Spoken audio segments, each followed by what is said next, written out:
Welcome back to Yang Daily. Today is New Hampshire primaries, and I want to get this out early, so let's get straight to the news. New Hampshire has a few small districts that voted at midnight last night, and Yang came in third place in Hart's district. Amy leads with 33%, then Warren at 22, Yang at 17, Bernie at 11, then Joe, Tulsi, and Steyer all at 6.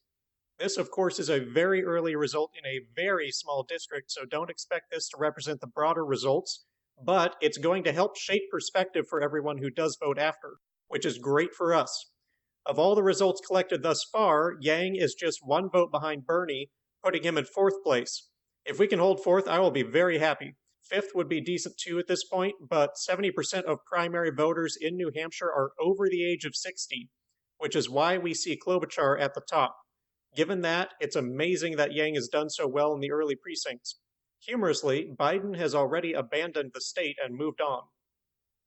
Matt's Forward Politics put out a video a couple days ago detailing a number of ways voters could be discriminated against in New Hampshire, which I very much wish I had known about weeks ago. This will likely come too late for most, but I'll list them anyway.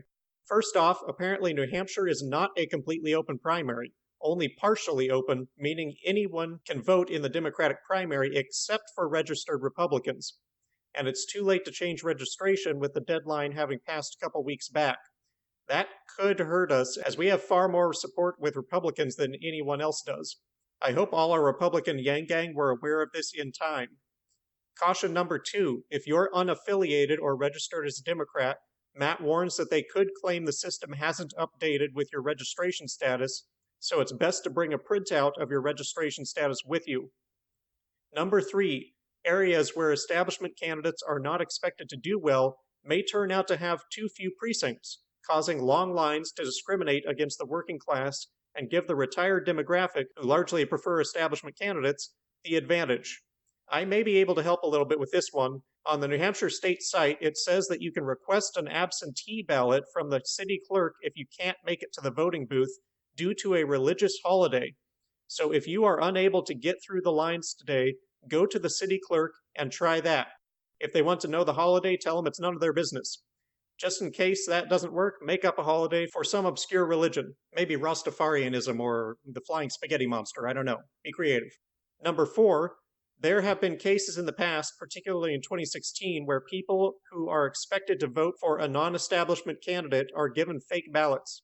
These will be marked in some way, indicating that they are not legitimate, such as saying it's a practice ballot.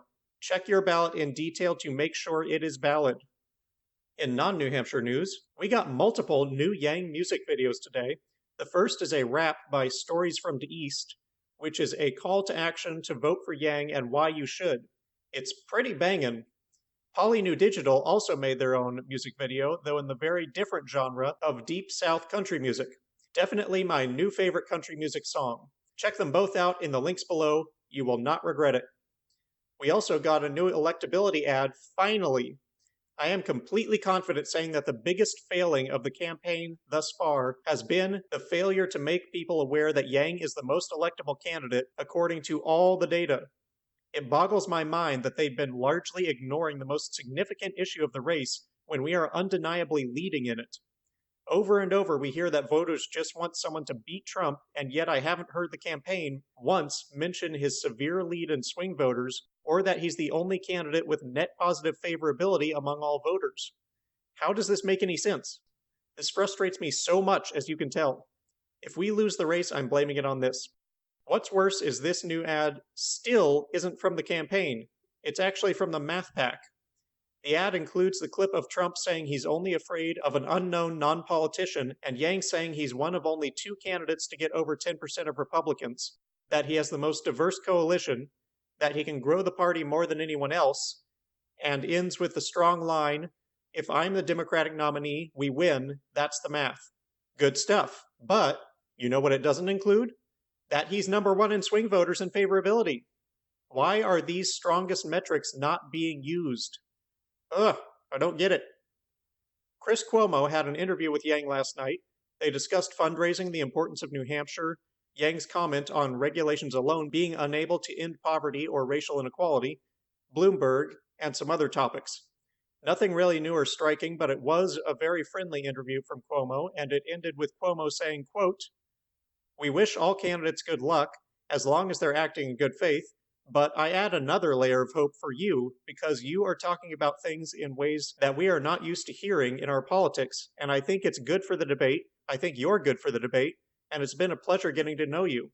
You're the only guy in the race I've never heard anyone trash, and that is a rare credential these days, Mr. Yang." End quote.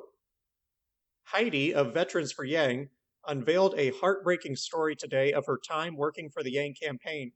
She revealed that she was the victim of sexual assault in the military and still suffers from severe PTSD to this day. "This isn't something I tell people," Heidi says. "The fact that I'm telling you now is a testament to what being a part of this campaign has done for me." She goes on to tell her story, how she found out about the campaign through a misplaced Facebook advertisement, which was intended for Iowa but found her in South Dakota instead. It's almost enough to make one wonder of fate. She nearly passed up the ad, but just couldn't quite get its hooks out of her. Several hours of researching later, she was Yang Gang for life. Following a financial aid snafu at college, she decided to do the reasonable thing, slapping Yang 2020 decals on her Jeep and driving to Iowa. She chalked sidewalks with Google Andrew Yang, left business cards in car windows, posted flyers on bulletin boards, and answered the flurry of questions she got from strangers about Yang. Heidi notes that up until then, she had not been able to talk with strangers, but somehow, talking about Yang felt naturally.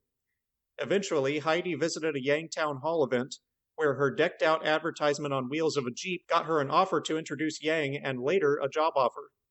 In all past employment since leaving the military, Heidi had eventually had a panic attack that resulted in a meltdown and being let go. She knew it would likely happen again and didn't want to sabotage the campaign, so she told Andrew about it. He hired her on the spot. Heidi continued to be an invaluable asset for the campaign, both online and on the ground, organizing the war effort into an effective machine, as well as hitting the pavement and the doors. But 1 week before the Iowa caucuses, she got hit with a severe panic attack that compelled her to call in and tender her resignation. Every past employment experience led her to believe that the campaign would gladly accept this, no questions asked, to avoid the chance of an incident, particularly with it being this close to the start of voting. But she was wrong. Andrew Yang speaks often of the stigma that veterans face in the job market, where they are often treated as damaged goods. That is why Yang has multiple policies supporting vets in the workforce, starting their own businesses and removing that perception, in addition to a robust mental health platform. And both he and the campaign proved it more than words when Heidi was quickly reached out to by multiple staffers who helped her through the episode and assured her it was okay if she really did want to quit, but that her struggle was understood and she would be welcomed back any time.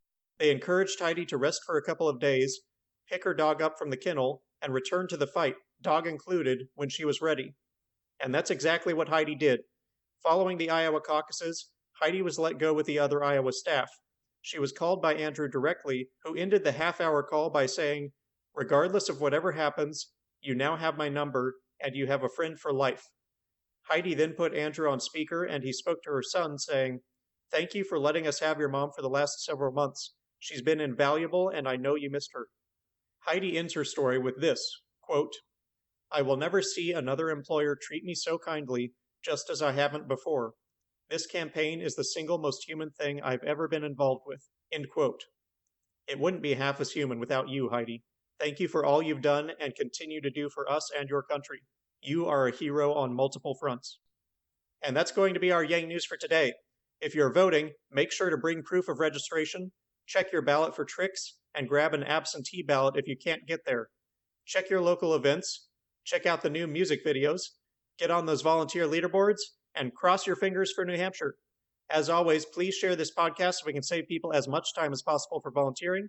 Spend some of your own saved time on volunteering, and don't forget to Yang daily.